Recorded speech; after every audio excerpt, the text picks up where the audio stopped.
All right, folks, Vitek here from Wani. With us today, we have one and only Greg Mackintosh of VALLENFYRE. How are you doing today? I'm very good, thank you. You just got a couple more days left. You've been waiting for the release date. Every artist waits for that D-Day where fans will finally get to listen to the record. Fear those who fear him. I'm sure you must be stoked. Oh yeah. I mean, it's been a while since we recorded it, so the kind of months in between are between recording and then release can kind of be a little bit of a no man's land where you don't really know. Right. You can't really question whether it's good or bad anymore. You have to leave it up to the public to decide, really. Absolutely, man. Absolutely. You've already released two tracks. In fact, a track was dropped 5 minutes ago in the list, and also a music video. How's been the overall feedback so far from the fans? Well, I've only heard what some journalists have said. I think I've only seen like 4 or 5 reviews so far, including yours, which have all been very positive. When you release something onto YouTube, a track, I would say the majority of that's been really, really good. I had a guy with the first song that we released, "Kill All Your Masters." There was a guy there saying this is nothing new, which he kind of missed the point really because it's not meant to be something new. But yeah, I'd say it's overwhelmingly positive so far, which is the best you can hope for, really. Absolutely. I mean, you mentioned in the press release, I was just going through that and I found that, one simple statement: 12 songs, no samples, no triggers, no bullshit. And that's exactly what, fans are going to get as they're going to listen to it. There's no slowing down for VALLENFYRE, isn't it? No, it's. I mean, we said in the press statement as well that it's kind of a devolution in a way. We're stripping things back and making things simpler in a way, but also very straightforward and very to the point stuff. There's quite a lot of variation on the album in terms of tempos and things like that, but overall, the general feel of it is very nasty, very dirty. And very grinding. Absolutely, because as I was listening to the album, I kind of felt that I had to kind of spend a little more time on it because it's like you said, it's a grower, it's an in your face kind of a record where there's a lot of ups and downs in terms of the tempos, and you get faster. There's that crusty grind tone as well, which is really fantastic. Was that sort of an idea to sort of give fans a record where it doesn't hit you at the first, in a first spin, but more you listen to it, you kind of explore those insane, wonderful moments, which kind of makes it a grower. Well, they're the best records, in my opinion. If you get something that's too immediate, you tend to throw it away faster as well. So yeah, in a way, it was. I mean. VALLENFYRE is not a commercial band in any sense, but with each record, it's kind of got even less commercial in those terms. So yeah, I mean, in a way, it was meant to be kind of edgy on the on the sidelines type of music. It's not meant to be something that you get straight away. It's meant to be something that really pushes people to the limit in a way. Absolutely. For you as an artist, as a main songwriter for the band, I'm sure there's a lot of rage, there's a lot of anger, and obviously things happening around the world kind of trigger it even further. What was your main inspiration when with the title, like I said, the title itself reveals a lot. It's not just a simple, fear those who fear. There's a meaning behind it. What was that trigger for you? That kind of brought in that raise that we gotta speed up, we gotta make every lyric on this album as a statement to the world. Yeah, well, when I first started doing the lyrics for this record, it was I started off with the religious viewpoint because I'm atheist and I have a very I'm actually like an anti-theist. I think that religion is a force for bad in the world, personally. But then, as I went through with the lyrics, this includes the title as well, "Fear Those Who Fear Him." Originally, it was meant to be some kind of religious connotation, but as it went along, it started to stand for ignorance, really. people seem to be just fearing their fellow man at the moment for no apparent reason, and so that became to stand for ignorance, and also as I was writing the lyrics, the world started to turn insane. It's kind of I can draw a lot of comparisons with when I was growing up in the late 70s, early 80s, with the kind of Cold War and things like that. And there's a lot going on in the world at the moment where it gives you a lot to write about. There's a lot of anger in the world today, and a lot of ignorance, and a lot of people that don't necessarily have time for each other. And it just makes you think, well, why are we not learning from our mistakes of the past? And it gives you a lot to write about. Absolutely. As going through the lyric, where you mentioned that do not fear Satan, fear those who fear him. And that's something which kind of clearly tells you that the evil are the people in the world right now who have this greed, the self-destructive nature. Basically, humanity is gone for toss. Yeah. I mean, we're kind of a very we have a lot of faults in our species, and I just think that we're our own worst enemy. And people. I mean, we're a very, very greedy species, like you say, but we're also very arrogant. We seem to think that if our species ends, the world ends. But as you've seen, there's areas of the world where, well, Chernobyl, for instance, where everything was wiped out, and now you can see that nature is taking it back again. And and I just think that we are our own worst enemy, and we are destined to kind of wipe ourselves out. But and I find that kind of fascinating. Absolutely, and that's really good to see how, not just from the lyrical approach, but also from the musical point of view, that you're not just going faster, but there's that hammer of doom in the form of tracks like An Apathetic Grave, which is wonderful to see how you have this merciless, slow, grinding tone, and then all of a sudden comes the faster one. So in the songwriting, phase has pretty much developed record after record when it comes to VALLENFYRE. Was it sort of an intention for you to kind of balance both the elements of going faster and also bringing in that the hammer of doom, like I said? It's some styles of music. I like all those styles of music that I grew up with. The doom stuff, the crust stuff, the grindcore, the hardcore punk, the death metal. I love all those styles of music, and I tend to try not to favour one too much over the other. So in a way, it's kind of a mixtape. It's kind of if you get. When I listen to, say, grindcore, I find it hard to listen to a full record of that.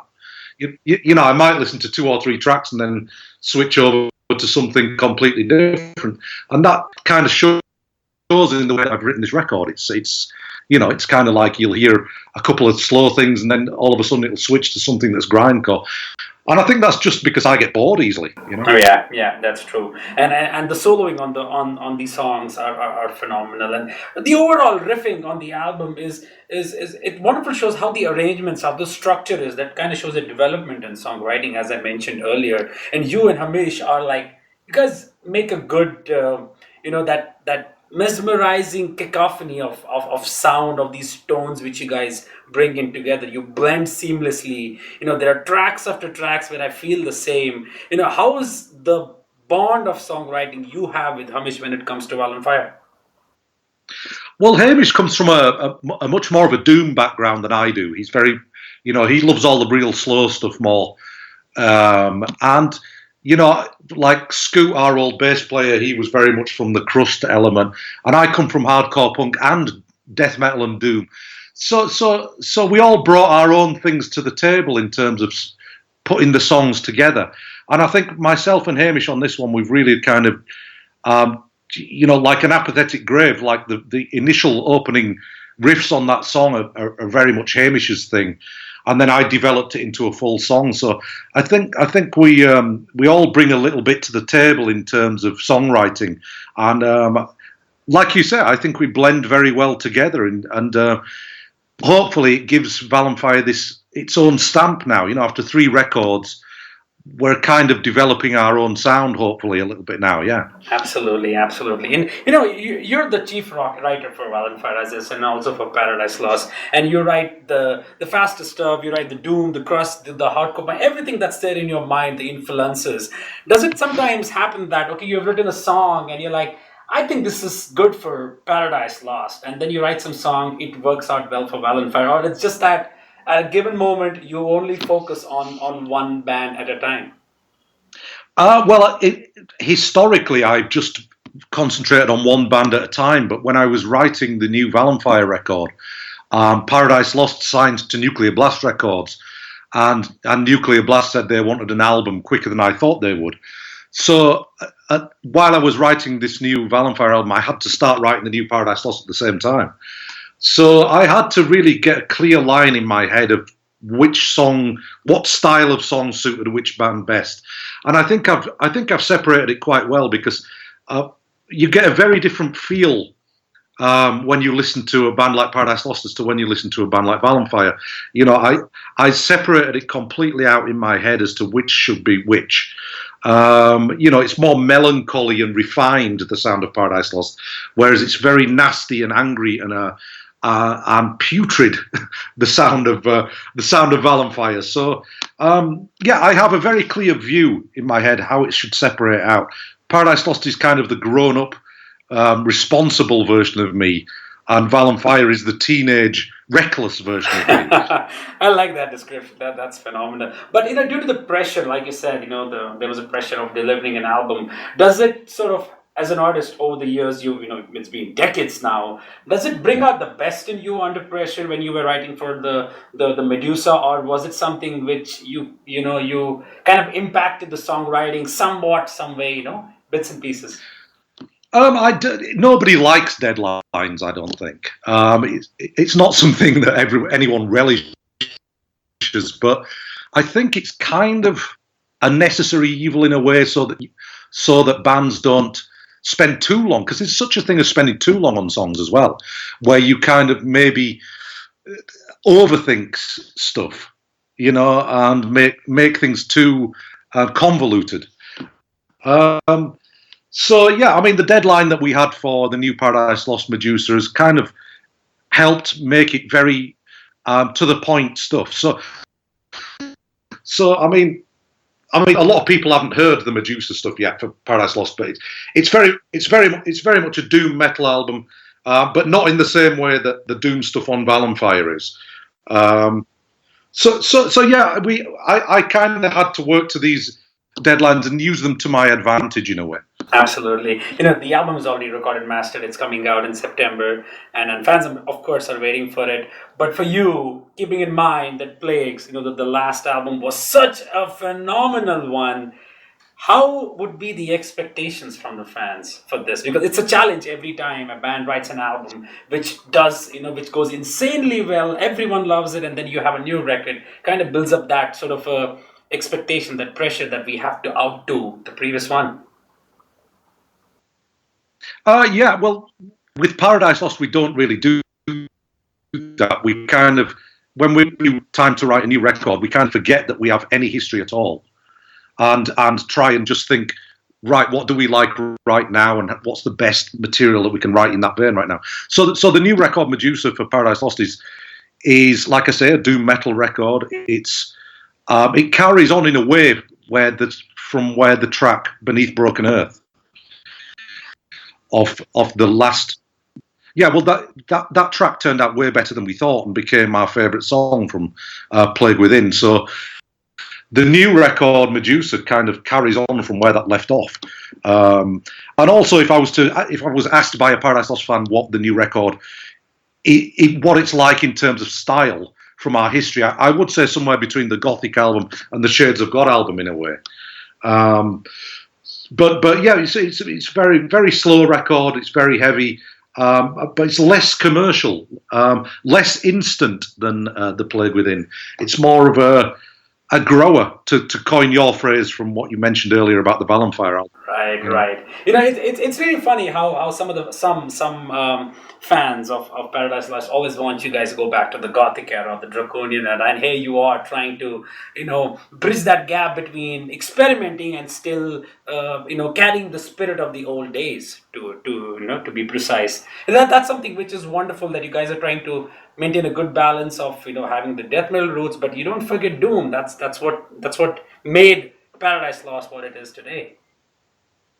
Yeah, absolutely. I mean, when we first started out as Paradise Lost, we were having to play with bands like, Extreme Noise Terror and Napalm Death and Carcass and Bolt Thrower and, a lot of hardcore punk bands as well at the time. And we were doing these shows, and when we were playing, people were shouting from the audience, play faster, play faster. And, we were kind of the only slow band in the UK at that time, in that scene. So yeah, we're very aware of that, and it's something that is kind of close to our hearts, so it's something that we've never really forgotten on any of our records, no matter what style we chose to record in or to write in. We still had this kind of slow, doomy element to it.